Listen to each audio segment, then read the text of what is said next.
When I popped off, then your girl gave me.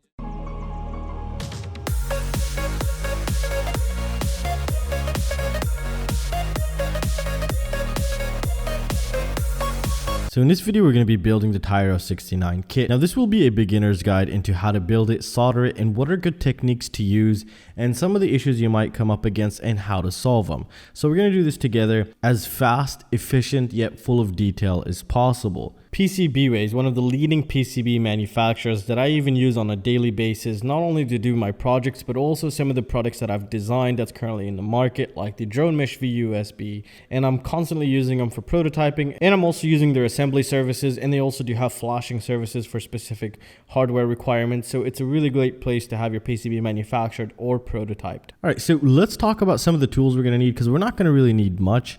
And also some tools I'd highly recommend, which have dropped in price pretty insane. So this right here is a soldering iron. This is a portable soldering iron. This thing used to go for 80-90 bucks. That's when I got mine. And right now it's like 40 or 50 bucks. This is the thing that I carry with me to the field always. I replace big motors, big Xt60, and I'd highly recommend this little tool. And it can run as your main driver. I've had this running as my main driver before because it is just a well-built beast, and anybody would tell you that. So for this build, we're actually going to be using this to show you how good it actually is. And we're using this flat tip that it comes with. This will be really good, especially for the small stuff right here. Also, something that's not included in the kit is the tools. I do highly recommend this tool right here. I've been using it for quite a while. You've probably seen it in a couple of my videos. If you are thinking of getting into drones, this is a must-have tool because this is titanium coated. And these are hex drivers, and every single size you're going to need, which is 1.5 millimeter all the way up to 3 millimeter. Usually all micros are 1.5 millimeter, and that's the only thing we're going to be using for this whole build. So we're just going to stick this one on and take it out. And especially in the field, this is very useful because it takes less space. So you just carry those and then just put them in here. Next thing that we're going to need, which they don't provide, is a receiver. Now I'm going to be using the XM Plus radio here. If you're using FlySky, then they have other receivers. However, I'll have some iBus receivers, which are FlySky receivers, linked down below. And I'll also have some FRSky receivers for the FRSky system. So, and again, I'm using the XM Plus. They're super cheap. They get great distance and really great to use overall. All right, so now let's take a closer look at what the package actually gives you. It gives you a bunch of propellers, which is something you're going to need, and that's quite a lot, which is really nice. And they've also labeled them for you. So this would be the R, this would be the normal, and we'll get into how to place these in a bit. Now they provide you with the 4 motors, almost cut to the exact length you'll need, but I'm going to show you a nice trick to keep it super clean and reduces your chance of actually ruining something when soldering these motors. So they give you the motors. They're 1105 8500 kV, sorry, 1104 8500 kV. And the 8500 kV is what I consider the sweet spot for these types of builds, because you can run either a 2SHV or a 3SHV and still enjoy it and get a bunch of efficiency. I will also have these motors tested on my benchmark in a later video, so we can compare it to the other motors in the market. Now, they will give you every single connector you're going to need. And what's really nice about this, you're not going to have to solder much. All you're going to have to solder is your receiver, the XT30, and the motors, and that's about it. So here we have 3 wires, 5, so with the 2 here, so that's 5 wires. And then here we have 3 times 3, which is 3 times 4, which is 12. So we have a total of 17 things to solder, and everything else is using connectors. So also something really nice with the kit is they give you the camera already pre-soldered and ready with just the connectors here. And I'll show you where those go. Those will go on the flight controller. All we have to do is connect them, insert it into the 3D printed part to hold it in place, and we'll be done with the camera and VTX, which makes our life really, really easy. Also, the ESC they're using is actually a pretty good ESC. I'm quite surprised at the ESC they're using. I'm pretty sure you'll probably break the thing before you ever burn this ESC. But then again, this is all theoretical, just because the filtration is really good, especially for something of this size. And the fact that they even provide you with an installed 150 microfarad low ESR capacitor here. And it is a Rubicon, which is pretty insane. That's a well-known brand. It's a pretty good brand here. However, we're going to have to shorten these leads, or you're more than likely to actually ruin this thing if these two touch the carbon fiber frame, because it's going to be sitting so low to the frame.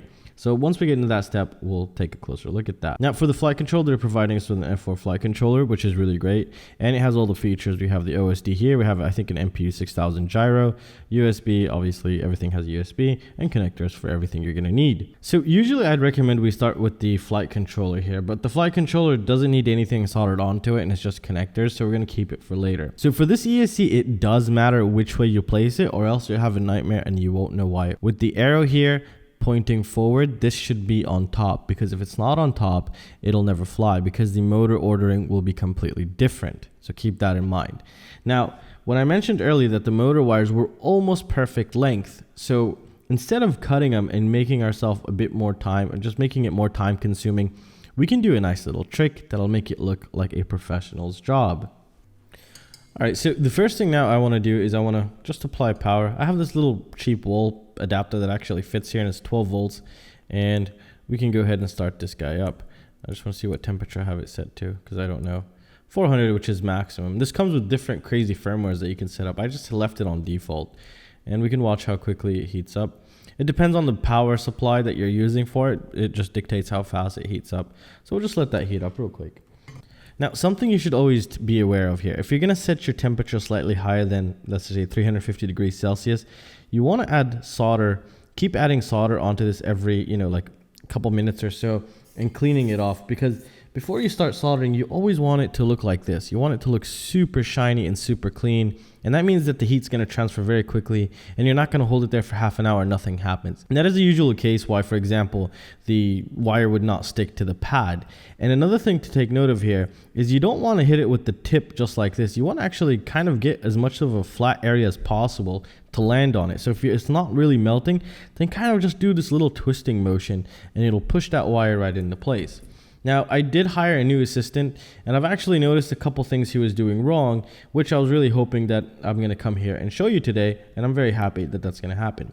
So for the ESC, what we want to do first, we want to add the solder to the pads. This is the top here, but the trick here is we're going to add them to the bottom. And why is that? It's so we can make the motor wires really nice and clean.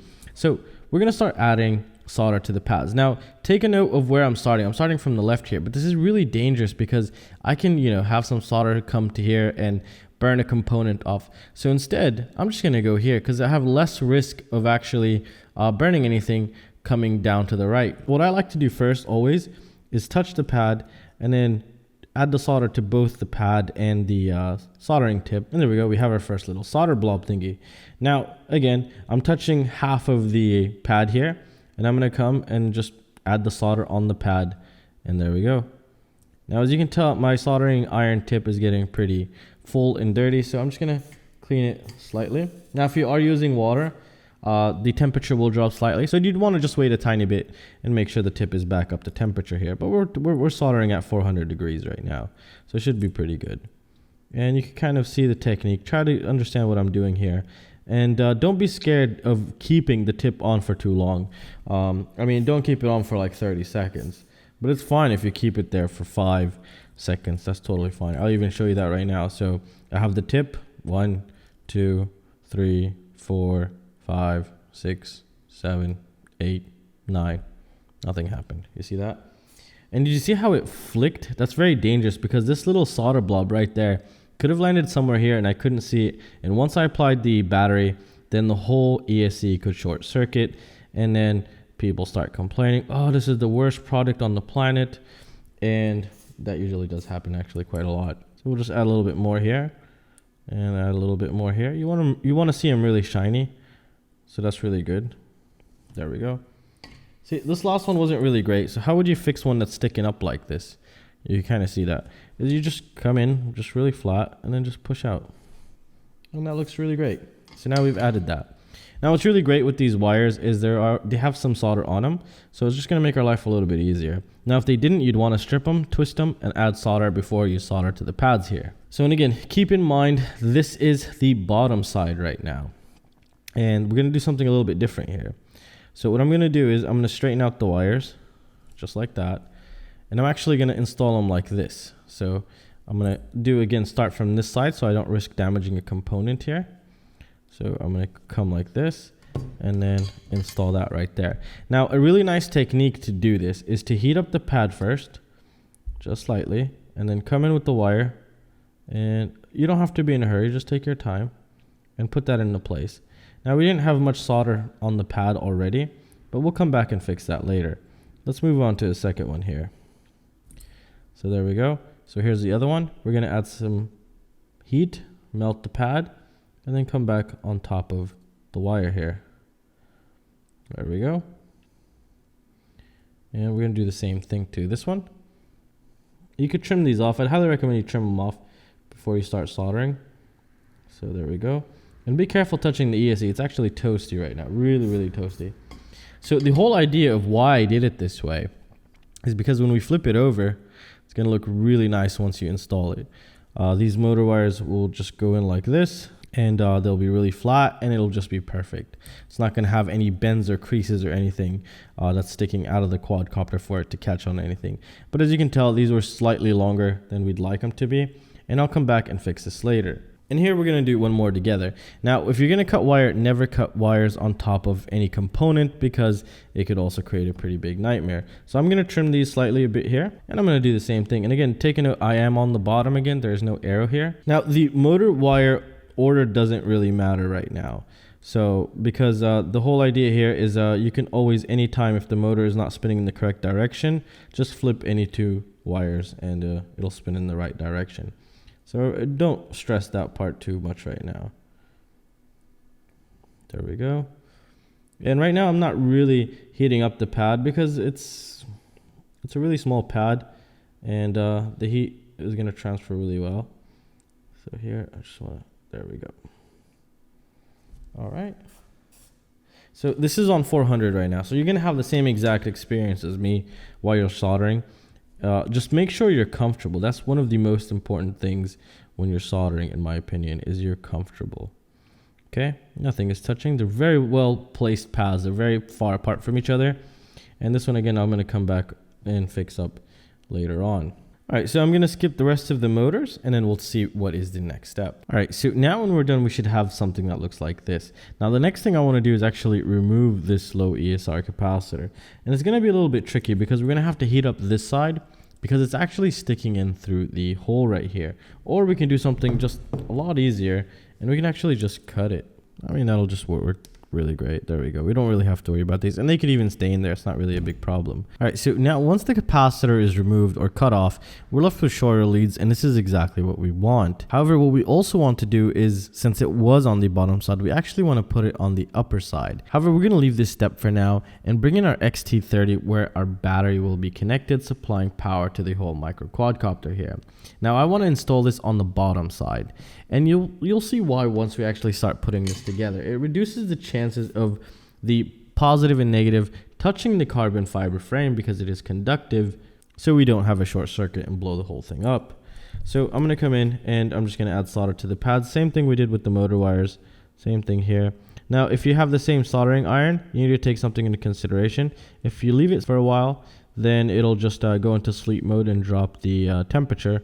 So you might just have to wait just a tiny bit for it to come back. It won't drop it all the way to 0, and it'll quickly gain its temperature back. So now we've added solder to that. Now here's a really nice technique. I usually like to bring my solder and just stand it up straight, even though these have solder on them, but I don't know how old it is. So I stand it up straight, and then I would come in, add solder to the bottom of my soldering iron tip, and then start following along just like this while holding the wire. And now I have a really nice solder on the wire. However, you need to take something into consideration. The wire will get really hot, and it's actually really toasty right now. So as you can tell, I'm not holding it anymore. So keep that in mind also. Heat is real, especially when you're soldering. It might not look like there's no heat, but there's a ton of heat. And if it touches you, you're gonna burn yourself. All right, so now we're gonna install the battery into place here, or the Xt60. And again, look, we are on the bottom side of the board. So I'm going to heat up the pad because these are bigger pads. And then I'm going to come in with the soldering iron on top of the wire. And that should give us a really nice connection. And that wire got really hot very fast. So here we go. And again, make sure the plus is the red wire and the minus or the negative is the black wire. And there we go. Try to resist the heat and keep it into place after you remove the soldering iron for everything to cool. So now we're basically almost done. All we need to solder here now is the low ESR capacitor back into place. And how does this go back into place? Well, wherever these dash signs are, this will go to the ground, which is the negative, and then the other side is just going to go to the positive. And here, since we know we put these in the correct way, so we just put the negative side to the black here, and then the other side to the red. So let's do this together here. Now it's also really nice to add solder onto this. It'll help slightly transfer the heat a little bit better. And again, I'm just going to stand up my solder and just touch it here. Just add on this. Sometimes it won't stick. It might not look like anything, but it'll help in the long run here. All right. And this side where it has the dashes, as you can tell, is going to go to the ground.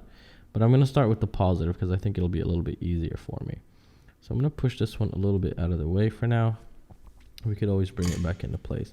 So I'm going to heat up the pad. Now we're on top of the ESC here. So I'm going to heat up the pad here. And then I'm going to bring in this guy into place. You don't want to heat up the pad too much because it might desolder the bottom one. So keep that in mind. All right, now I'm going to do the same thing here. I'm going to heat up the pad. Try not to touch anything like I did. Okay, there we go. And that should not be touching anytime soon. Because now the frame, the carbon fiber is on the bottom here. Even if this were to bend, it's not going to touch the frame because this is acting as an insulator because it's pushing it away. However, if this twists and these two touch together, then you'll have a really big problem. This will probably pop, but it's not really high voltage, but you know, just be careful. So now the ESC is basically done and it looks like a moving spider here. Look at this. Wait. All right, so now we have the frame into place and you want to bring in the longest screws and there's only 4 of these guys. So let's bring those into place. We're just going to install them and keeping them standing up for now. This is the easiest way to do it. So right now they're just standing into place. I'm going to lift this up. They're going to go right in, flip it over, and then put it down. So now the screws are all standing up here. We're going to get any 4 of these these little dampeners here. I'm just going to install them into the frame. So now we have one on each screw here. So the thing is I don't want to lift it up because they're all going to come down unless I hold it like this. There you go. You can kind of see that now. So the next step is obviously insert the ESC, but it does matter how you insert the ESC. You want the holes to be on the side so the battery will hold like this. Unless you want the battery in another way, that's your decision. But usually the battery is forward and back, so you want these to be on the sides, the holes to be on the side. And then we're going to figure out where's the front. We're going to call that the front. So we want to make sure that the arrow is on top so we can see it and that it's pointing forward, and that is perfect. And we're just going to slide this guy right in. And now we're going to install the motor screws, which I'll skip over. However, the screw is going to be this one, and it's not going to be very hard to find it because you only get 4 long screws and a bunch of these little ones that are exactly the same size, and those are for your motors. So I'm going to go ahead and start doing that. All right, so once the motors are installed, it's going to look something like this. Now, what you want to take note of is it's going to kind of act like a spring because of the motor wires. So what you want to do is just push kind of hard, just allow them to bend into place here. Make sure all the motor wires are going from the inside part to make your life a little bit easier. So the next step is to add more of these little rubber ones, and they're all the same size. They're actually, it seemed like it used to be like a tube, and they just had one guy cutting it piece by piece. So they're not all cut perfect, but I mean, what do you expect for 70 bucks or something? So here's the arrow pointing forward. Now this is very important also. So the arrow is pointing forward. You want to find the arrow also on the flight controller, which is right there. It's right in the middle right there. It's saying this way. So I'm going to install the quadcopter like this, and that's the arrow. And then I have my 4 rubbers here. So there we go. My arrow's forward. Awesome. So now we have those set into place. Now I'm going to bring in some more rubbers right on top of this. They provide you with a total of 12. So they give you a total of 12 here. And we have those set into place. And I'm just going to give you an example here without having to lose these. So you can kind of see how it is. We have 1 rubber, 2 rubber, 3 rubber here. All right, so now let's connect the electronic speed controller or the ESC to the flight controller. And it's done with this connector right here. It's the biggest and shortest one. So this connector is going to connect right into the big connector up in front of the flight controller, which is the arrow. That's going to go straight down. Now, if it's not going in, then you want to flip the connector. And just be careful, don't force it in. It'll go in very nicely if it's in the correct orientation. There we go. That's really nice. We're going to bend this slightly here because we don't want this hanging out later on and getting caught with a propeller.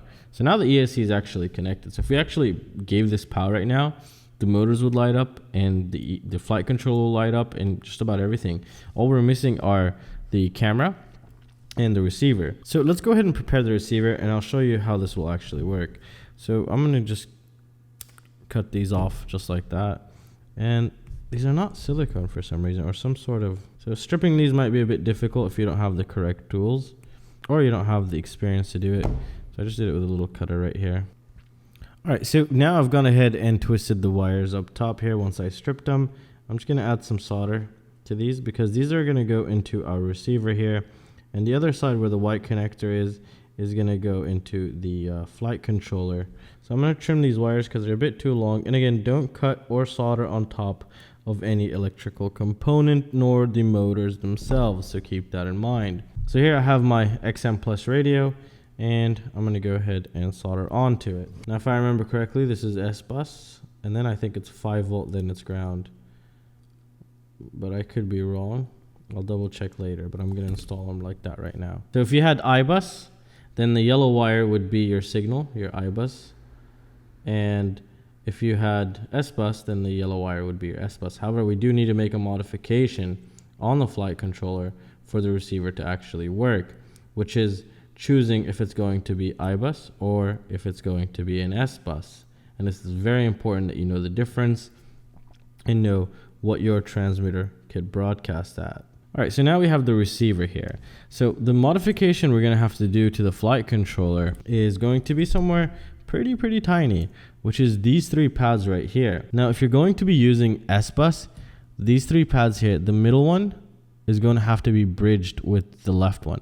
If you're using I bus or PPM, then the middle one is going to have to be bridged with the right one. Don't bridge all of them together.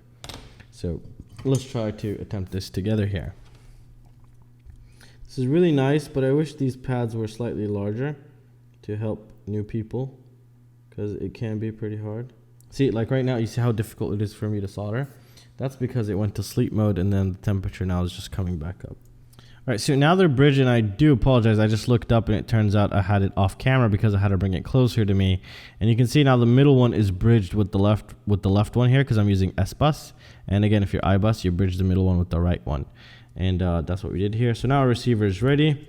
And we're basically done. So we just got to connect everything up together. All right, guys. So next we want to install the camera into the little canopy here. Now I'd highly recommend you add some like double-sided tape behind the VTX. Now it's very important that you see the solder is coming up from this side, and also you have this little extra piece sticking out that's telling you, oh, the antenna is going to go on this side, so it has the hole for the button here. Now this will go into sideways. If you have it the other way, it just won't fit, so you have to put it in the correct way. And the wires, I've routed them through the back of the VTX down this hole. So now to know where these actually connect, well, let's take a closer look. So here's the arrow. The VTX is going to go here, or the 4-pin connector is going to go here, because it's a 4 and a 3-pin connector. So this is the VTX here, and that's in. And then the other one is the front one here. So again, here's the arrow, the USB is on the left. So this one here is where the camera would go in. And if you actually take a closer look at your board, if you do have this, you'll see the word cam right in between the big connector and the little connector. So now we have that into place. And obviously we want the camera to point forward. So now once you put the nuts in place, don't think you have to tighten it from up here. So what we're going to do is we're going to have something hold the nut from the top, and then we'll just use the screw driver from the bottom, or the hex driver from the bottom, to actually tighten this as we please. Now try not to bend the VTX antenna so much, because it'll probably end up breaking, and that goes for a lot of wires. So that goes even for motor wires as well. So keep that in mind. Try not to keep hitting it by mistake, because soldering one of those back into place is much more difficult, especially if you're new. All right, so right now we're just tightening everything here. And like I mentioned before, you don't have to just get the nut to grip, and then that's what she said. Yeah, so just get the nut to grip, and that should be good in that perspective. I had to redo this part a bunch of times because that's what she said. All right, and this is how it's supposed to look like when it's complete. Really nice, really simple. The guts are kind of sticking out, but that was the whole idea here. It's supposed to be all exposed, super light, 20 by 20 stack, which is actually pretty good that it's using a 20 by 20 stack. And again, if you take a look at the low ESR capacitor, this is the reason why I told you want to solder it on top of the ESC instead of the bottom. So the battery wires here will not allow it to bend any further and touch this carbon fiber, because it was also pretty long, so it would easily touch the carbon fiber, short circuited the whole thing. So keep that in mind. That's something really important. Also, if you're new, I actually don't recommend you add your motor wires to the bottom of the ESC. I'd probably do it on top of the ESC. It'd probably be a little bit easier. And keep the extra slack and do something else with it. But if you just push it, it'll be fine. But it might be a bit fiddly for you if you don't have much experience. Also, the VTX here, it seems pretty stable, but I would definitely add some sort of something to hold it in place. I wouldn't add a zip tie because zip ties usually will tend to rip off components from here. So I'd probably add some double-sided tape right below it here. Hot glue won't work because if you add hot glue, it'll just basically melt because these do get pretty toasty. And for this antenna here, I'd want to secure it with possibly some sort of a zip tie that's going to go through here to here and just stick out like that. And then I'll just heat shrink something on top of it. And I'll actually do that. All right, so what I've done here is I should have actually left the zip tie slightly longer, but what I've done is obviously I brought a little fatter heat shrink, put it on top, and now it's holding the VTX with the heat shrink, and that's not going anywhere. It's just gonna stay there, and you don't want this to keep playing because it'll eventually break off the solder, like with any other wire. And it's looking pretty nice, to be honest. I really like that yellow on there. Now what you'll be left with is the receiver. Right now it's like 1 in the morning, and I really am tired, and I just not gonna have a nice solution for this just yet, but you can get creative. Like what I'm thinking of doing is probably putting it somewhere here on the side, because there are some holes. We could put a heat shrink around this and then use double-sided tape to hold it into place. I wouldn't put this on top of the flight controller because because this is loose, and then these little touches will touch the gyro and make it do weird stuff, so you'll just not have a really pleasant experience and you won't know why. So the best thing overall to do is to put it somewhere here on the side, just like this. And I'll figure that out in a later video, or I might even design and 3D print something else for this quadcopter, and I'll share it with you guys. So I'll be flying this within the next 2 days once the rain clears up, because now we're starting to rain here. And I'll show you the final result of how I got it to be, and share everything else with you guys. But this is how you build it. All you need to do is find a placement for your receiver. And it's 1 in the morning right now, so I'm really tired and I can't really think of anything to do for that. And again, all the links are down below. If you could check them out, those really support the channel. I'll have links to the batteries to use for this. I'll also have the links for the heat shrinks, the tools I use, and that soldering iron that we just used for this whole build here. And I'll see you in the next one. Peace out.